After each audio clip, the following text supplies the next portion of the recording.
홍씨의 사연 라디오입니다. 오늘의 이야기 지금 시작하겠습니다. 결혼 5년 차인 부부입니다. 반반 결혼했고 남편과 나이도 같은 데다가 성격도 비슷, 서로 성향이나 여러 가지로 닮은 부분이 많기 때문에 연애할 때부터 현재까지 다툼 한 번 없이 잘 살고 있어요. 심지어 서로 집에서 외동인 것까지 같아서 공감대까지 비슷한 편입니다. 반반 결혼했고 맞벌이 부부인데다가 서로 외동이다 보니 결혼하기 전부터 남편하고는 양가에는 똑같이 하자고 했어요. 대리호도도 다 좋다는 입장이었습니다. 제가 시부모님께 하나를 하면 남편이 친정부모님께 하나를 해주는 식으로 말이에요. 기본적으로는 각자 부모님들은 각자가 챙기고 있는 편입니다. 어버이날이나 생신 같은 것도 똑같이 챙기고 양가에 서로 제사도 없다 보니 명절 같은 경우에도 한번 시댁을 먼저 가면 다음 명절 때는 친정에 먼저 가는 식으로 똑같이 하고 있었어요. 말씀드린 대로 결혼 5년 동안 이렇게 해오면서 남편과 저 사이에는 별 탈은 없었고요. 저희 사이는 둘도 없이 좋은데 불만을 가지는 사람이 있었다면 단 한 분, 시어머니뿐이었습니다. 남편이 중간 역할 잘해주고 저한테 싫은 소리 하기 전에 먼저 잘 차단해줘서 시어머니가 먼저 저한테 불만을 이야기하는 경우는 신혼 때 잠깐 말고는 아예 없었어요.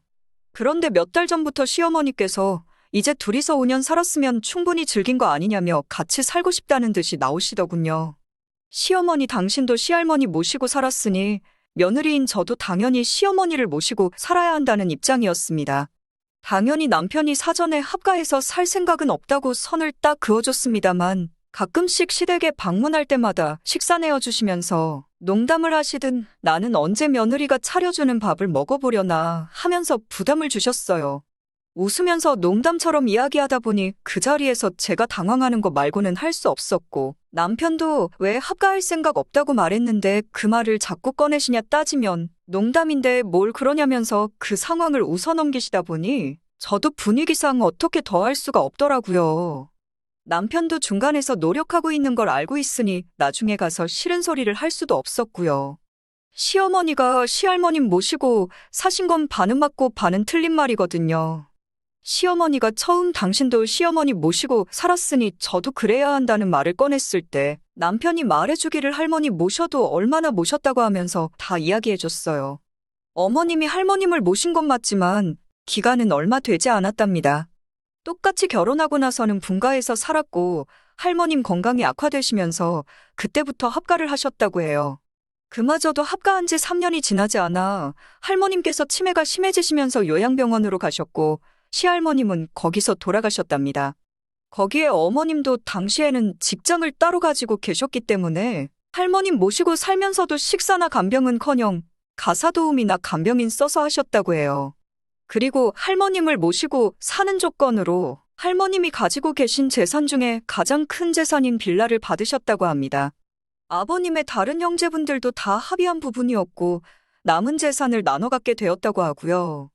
3층짜리 빌라인데 거기서 나오는 월세 수입이 상당하다고 들었어요.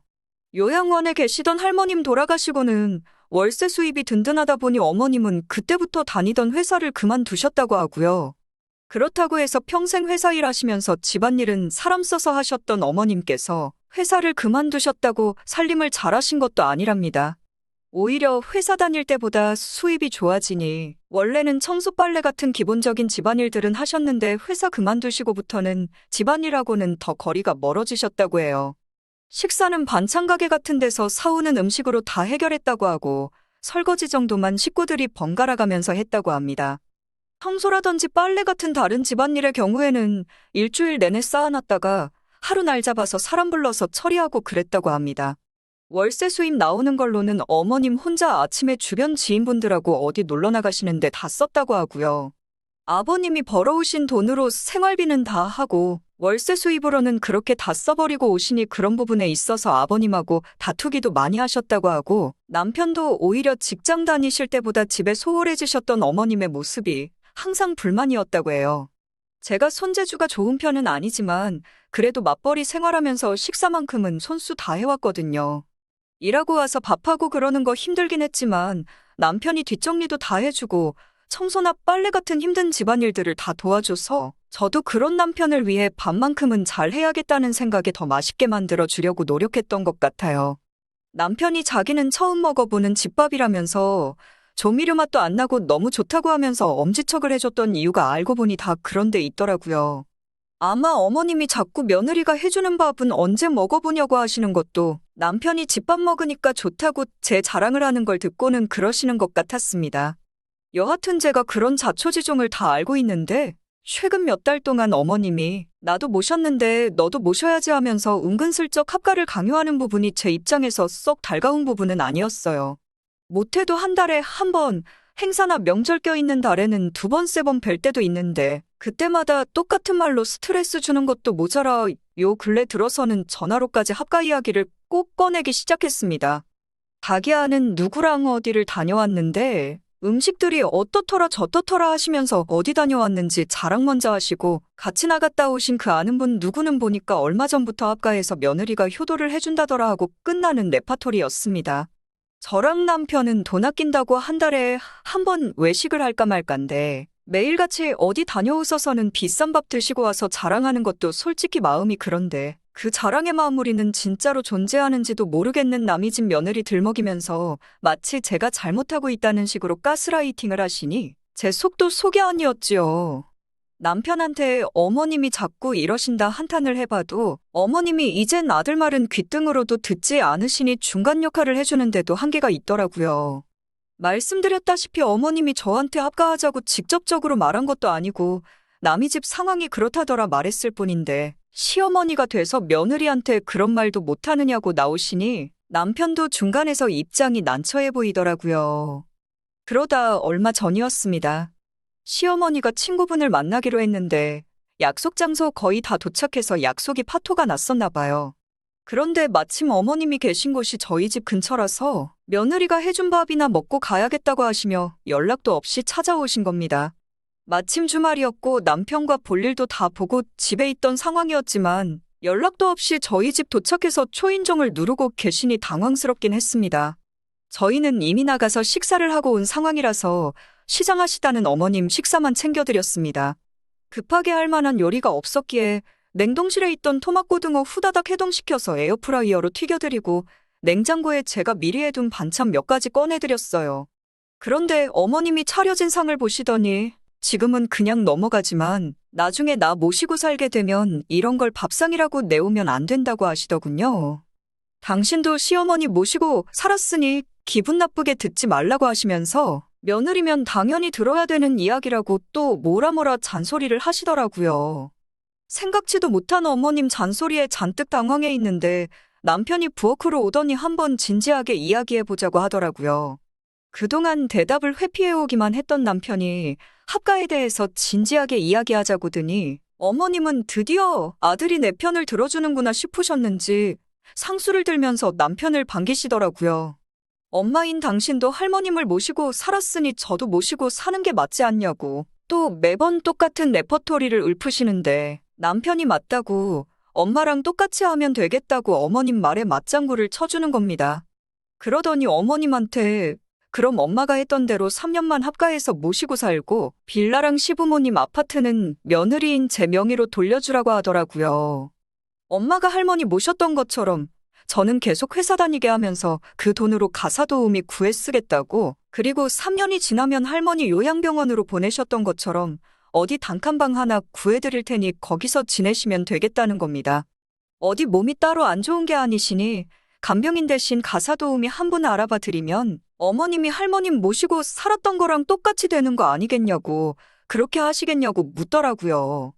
어머님이 그 말 듣고는 얼이 빠져서 가만히 계시다가 그게 무슨 소리냐면서 역정을 부리시는 겁니다. 남편이 어머님 진정시키고는 어머님이 합가 강요하는 방식이 잘못된 거라며 한마디를 하더라고요. 저희가 양가 부모님 노후까지 책임져 드릴 수는 없지만 모실 때 되면 충분히 모시고 살 생각 있는데 벌써부터 이러실 필요 없지 않냐고 하더군요. 지금 당장 같이 안 산다고 어머님이 큰일이 나는 것도 아닌데 왜 벌써부터 자식도 아니고 남의 집 사람인 며느리한테 효도받고 싶으셔서 안달이시냐고 여태 저희가 해온 것처럼 알아서 잘할 테니 그만 좀 하시라고 대화를 딱 마무리 지었습니다. 어머님이 노발대발하시면서 더럽고 치사해서 같이 안 산다고 하십니다. 같이 산다고 한 적도 없는데 뭐가 더럽고 치사한 거냐 물으니 아무 말도 못 하시더라고요. 당장 안 모시고 살면 당신들 재산이며 전부 물려줄 생각 없다고 호통을 치시더군요. 이쯤 되니 누가 더럽고 치사한 건지. 그런데 남편은 어머님 억지에도 단호하게 자기 의견을 말하더라고요. 그렇게 하시려면 그렇게 하시라. 우리는 우리 앞가림 알아서 잘하고 있고, 어머님이 재산을 사회에 환원하시면 환원하시는 대로 어렵게 사는 사람들한테 도움이 되지 않겠냐. 재산 탐낸 적 없고, 어머님도 그 재산 때문에 저희들한테 마음에도 없는 가짜여도 받으면 어머님도 행복하지 않으실 거라고 미련 없다고 딱 잘라 말하더라고요. 어머님은 얼마나 화가 나셨는지 차려놓은 식사는 건들지도 않고 곧바로 집을 뛰쳐나가셨어요. 남편이 저한테 자기가 중간 역할 한다고 한 건데 저한테 너무 스트레스를 준 것 같다고 미안하다고 사과하더라고요. 그게 중요한 게 아니라 어머님하고 그렇게 싸워서 어떡하냐고 그랬더니 걱정하지 말랍니다. 오히려 저한테 재산 상속 안 받게 될 수도 있는데 괜찮냐고 물어보는데 저도 사실 남편 집에 월세 나오는 빌라가 있다는 사실은 애초에 결혼 전부터 모르던 사실이었고 딱히 그거 없어도 남편과 저 둘이서 행복하게 잘 살 자신이 있었기 때문에 괜찮다고 했어요. 그 일이 있고 얼마 지나지 않아서 아버님한테 연락이 왔습니다. 어머님 편을 들어주실 줄 알았는데 오히려 남편한테 잘했다고 하더라고요. 재산은 사회에 환원할 일 없고 외동인 남편이 제대로 상속받도록 처리할 테니 걱정 말라고 하셨대요. 어머님 성격 알기에 딱히 아무 말 안 하고 있었는데 아버님도 요즘 세상에 며느리 어려워서 같이 살 마음도 없고 완전히 은퇴하시면 노후에는 시골로 내려가셔서 농사 지으면서 살고 싶은 마음이라고 하시면서요. 시부모님 재산을 문제없이 상속받게 된 것보다 남편 하나만큼은 잘 고른 것 같아서 든든합니다. 말한 대로 시부모님 재산은 시부모님 것이기 때문에 딱히 저희한테 안 물려주시고 쓰고 싶은 대로 쓰신다고 해도 아쉽거나 하지도 않을 것 같아요. 올해면 대출도 거의 다 갚아가고 이젠 저도 자녀 계획을 시작해서 남편과 진정한 가정을 꾸리고 행복하게 살 생각만 하려고 합니다. 오늘의 이야기는 여기까지입니다.